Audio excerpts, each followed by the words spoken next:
සාමාන්‍යයෙන් සමාජ මාධ්‍ය තුල සිද්ධ වෙන සමහර ප්‍රසිද්ධ කාරණා ගැන SL බ්ලොග් අපි කතා කරන්න ටිකක් කාලය ගන්නවා. හැබැයි පහුගිය දවසක සිරස ලක්ෂපති වැඩසටහනට ආපු දැරිවියක් කරන ලද ප්‍රකාශයක් එක්ක සමාජ මාධ්‍ය පත් වුණු වෙලාවෙ දැකපු සමහරක් දේවල් කතා නොකර ඉන්න බැරි වුණා. චිත්‍රපටයක් තියෙනවා I care a lot කියලා. මේ චිත්‍රපටිය පුරා කතා වෙන්නේ කොන්න ආටිස්ට් කෙනෙක් ගැන. මේ චිත්‍රපටියේ ප්‍රසිද්ධ ඩයලොග් එකක් තියෙනවා. බලය තියන අය සල්ලි තියන අය කරන විහිළුවක් තමයි ෆෙයා ගේම් එකක් ඉල්ලන එක. එහෙම නැත්නම් සාධාරණ පිටියක් ඉල්ලන එක. මේ සාධාරණ පිටියක් ඉල්ලන එක සල්ලි තියන මිනිස්සු, බලය තියන මිනිස්සු අපිව දුප්පත්ව තියාගන්නත්, පාගගෙන තියාගන්නත් හොයාගත්ත ජෝක් එකක් කියලා.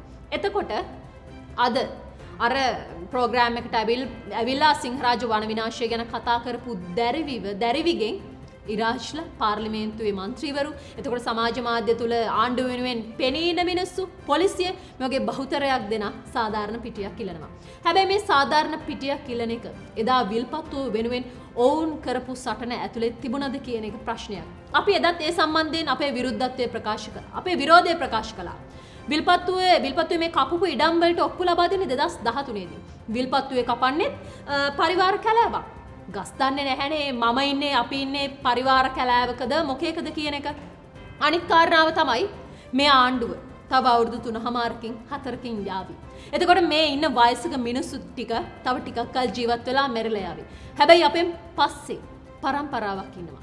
ඒ මිනිස්සුන්ට ජීවත් වීමේ අයිතිය, මේ ගස් වලට ජීවත් වීමේ අයිතිය, මේ සතා සිව්පාවට ජීවත් වීමේ අයිතිය තියලා යන එක අපි සතු වගකීමක්. අපි මේ සිද්ධියේ බිග් පික්චර් එක ගැන කතා කරමු. මේකේ අපි දකින හරි අපූර්වම වැඩේ තමයි විල්පත්තුව කපනවා කියලා. එදා පශ්චාත් භාගයේ බිම ගගහ අඬපු මිනිස්සු අද කියනවා මේක පෞද්ගලික ඉඩමක්. රජයට මේ සම්බන්ධයෙන් මොකුත් කරන්න බෑ කියලා බොහොම අනුකම්පා සහගත ඇඬිල්ලක් ඉදිරිපත් කරනවා. ආයි කියනවා මේක කැම්පේන් එකක්, සිරස කරපු ස්ක්‍රිප්ට් එකකට තමයි මේ ඩ්‍රාමා එක යන්නේ කියලා බොරුවට අඬනවා. හැබැයි මේක ස්ක්‍රිප්ට් එකක් වුණත් එදා ඉරාජ්ලා රංගපාපු පරිසර හිතකාමී ඩ්‍රාමා එකට වඩා මේ සිරසේ ස්ක්‍රිප්ට් එක අපිට නම් හරි හොඳයි. මේ දරුවා ගැන හොයන්නේ නැතුව මේ දරුවා අපිට හදලා දුන්නු මාතෘකාව ගැන අපි කතා කරන්න යන්නේ ඒකයි. අනිත් කාරණාව තමයි මේ වැඩසටහන විකාශය වෙලා ඊට පහුවෙනිදම වනජීවී අමාත්‍ය සීබී රත්නායක යනවා මේකට උත්තර බඳින්න. ඔහු කියනවා මේක බොරුවක්. සිංහරාජට අපි අතවත් තියන්නේ නැහැ. මේ දරුවා මේ වගේ ප්‍රකාශයක් කරන්න ඉස්සෙල්ලා හොඳට හොයලා බලන්න ඕනි කියලා. ඊට පස්සේ ප්‍රවෘත්ති වාර්තා පළ වෙනවා.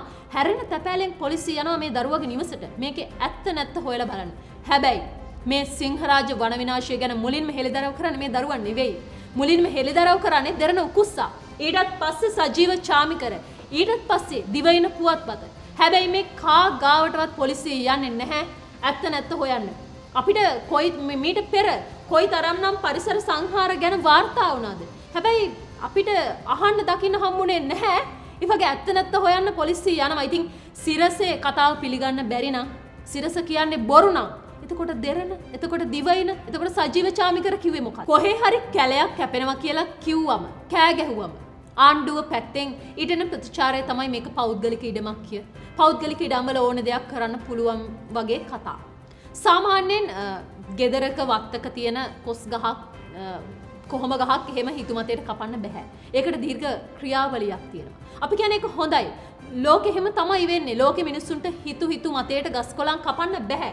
ඊළඟ පියවර තමයි මේ පොඩි ළමේ හරි මේ ගැන කතා කළොත් අපි දැනුවත් නැහැ මේ දරුවට ඡන්ද හිමිකම තියනවාද කියලා. නමුත් පොඩි දරුවෙක් කතා කළොත් හරි කබන්නේ ඒ දරුවව කොහේ හරි පක්ෂයකට හේතු කරනවා. රජය නොදරන මතයක් කතා කරනවා නම් ඒ වෙනුවෙන් ඉදිරිපත් වෙනවා නම් එක්ක JVP එහෙම නැත්නම් UMP.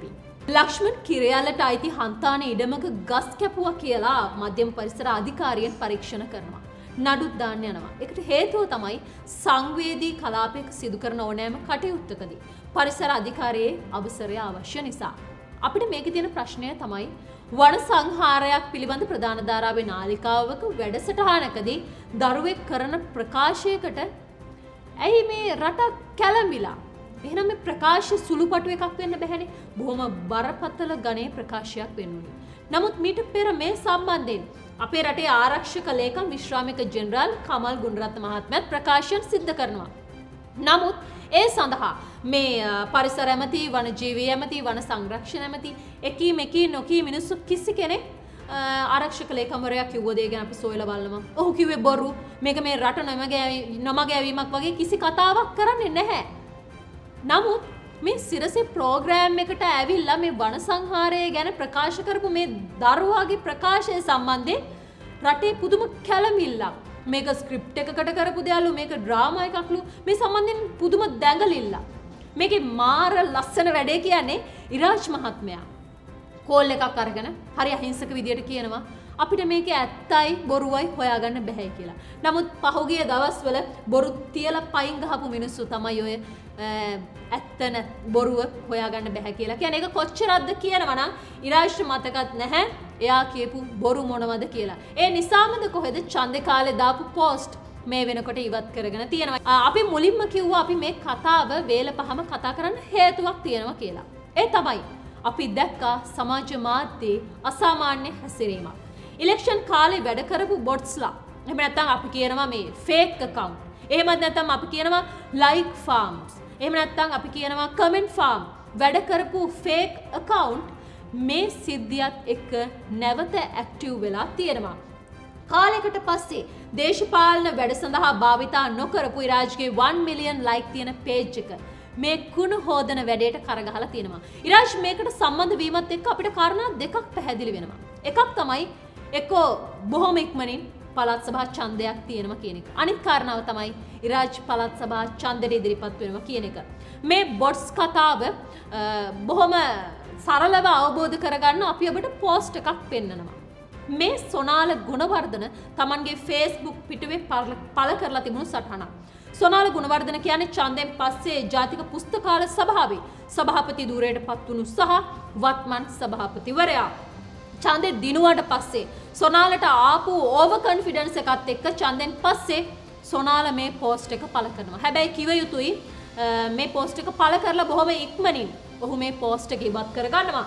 මේ පෝස්ට් එකේ ඔබට පේනවා ටැබ් 25ක් 30ක් තියෙනවා. මේ වගේ ෆේක් account 1000ක් 2000ක් ඡන්දේ කාලේ ක්‍රියාත්මක වුණා. මේ එක ටැබ් එකකින් ෆේක් account 4ක් 5ක් ඔපරේට් කරන්න පුළුවන්. නමුත් ඒක එක එක්කෙනා පාවිච්චි කරන තාක්ෂණය අනුව වෙනස් වෙනවා.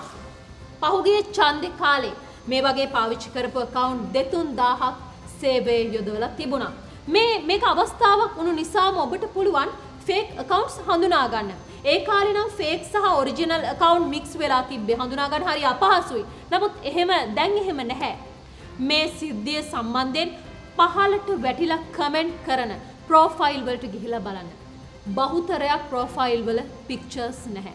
අනිත් එක තමයි 2020 අගෝස්තු මාසයෙන් පස්සේ මේ accounts වල සක්‍රීය භාවයක් නැහැ. සාමාන්‍යයෙන් මාසයකට එක පෝස්ට් එකක් වගේ තමයි ෂෙයා කරලා තියෙන්නේ. ඒ වගේම මේ accounts වල බහුල වශයෙන් අසභ්‍ය වචන භාවිතා වෙලා තියෙනවා. අපි යෝජනා කරන්නේ අහසේ හඳ පෙන්වපු අත දිහා බලන්න තරම් මෝඩෙක් වෙන්න එපා කියලා. මේ දවස්වල එළියට ගියාම රස්නේ වැඩි නේද? ඒ වගේම ඔබ දන්නවද ලෝකේ ග්ලෝබල් වෝර්මින් කියලා මාතෘකාවක් තියෙනවා. ඒත් එක්කම පහුගිය දවස්වල ප්‍රවෘත්ති වාර්තා වෙනවා කොළඹ ඔක්සිජන් මට්ටම අඩු වෙලා. ඒ වගේම ලංකාවේ දැන් මාසයක් පෑවුවොත් වතුර නැහැ. ඇයි මොකද? ජල මූලාශ්‍ර හිඳිලලු. ඒ වගේම නුවර වායු දූෂණය වැඩි නිසා නුවර මිනිස්සුන්ට හුස්ම ගන්න අපහසුයිලු. පොඩි ළමයින්ගේ වැඩ කරාට ඉරාජ් මහත්තයාට දැන් වයස අවුරුදු 40කට කිට්ටු ඇතිනේ. ඉතින් අඩුම තරමේ Tamanගේ ආත්ම ගෞරවයේ කැලක් හරි තියනවා නම් ඉරාජ් ඕගොල්ලොන්ගේ බලය ශක්තිය වයසට ගිහින් මැරලා යන්න කලින් යහපත් දෙයක් වෙනුවෙන් යොදවන්න. මිනිස්සු දැනුවත් කරන්න පුළුවන්කම තියනකොට බලය ඇති ධනය ඇති මිනිස්සු බේරගන්න නැතුව Tamanගේ බලය ආත්ම තෘප්තිය ඇති දෙයක් වෙනුවෙන් යොදවන්න. අර වගේ අහිංසක දරුවෙක්ගෙන් ෆෙයා ගේම් එකක් ඉල්ලන්නේ නැතුව. දේශපාලනිකව මෛත්‍රීපාල හිටපු ජනාධිපතිවරයා වැරදි වුණත් විවේචන තිබුණත් ඔහු පරිසරය වෙනුවෙන් විශේෂයෙන්ම සිංහරාජ්‍යය වෙනුවෙන් විශාල සේවයක් කරපු කෙනෙක්. මෛත්‍රීපාල බලයට එනකොට සිංහරාජ්‍යයට තියෙන්නේ හෙක්ටයාර 11000යි. නමුත් ඔහු බලයෙන් යනකොට සිංහරාජ්‍යයේ හෙක්ටයාර 30475 කරලා යනවා. ඉතින් කටින් නොකිව්වට කැම්පේන් නොකලට මෛත්‍රීපාල මේට වඩා සේවයක් කළා පරිසරය වෙනුවෙන්. SL vlog අපි හැමදාම නියෝජනය කළේ ජනතාවගේ හඬ. මොකද ධනය බලය ඉදිරියේදී හැම වෙලාවෙම ජනතාවගේ දැනගැනීමේ අයිතිය නැති වෙලා යන නිසා. එනිසා අපි ඔබට ආරාධනා කරනවා ජනතාවට වග කියන මාධ්‍ය කලාවක් නිර්මාණය කිරීමට අපේ Patreon සමාජිකයෙක් වෙන්න කියලා. අපේ Patreon සමාජිකයෙක් වෙන්න ඔබට පුළුවන් මෙතන ක්ලික් කරන්න.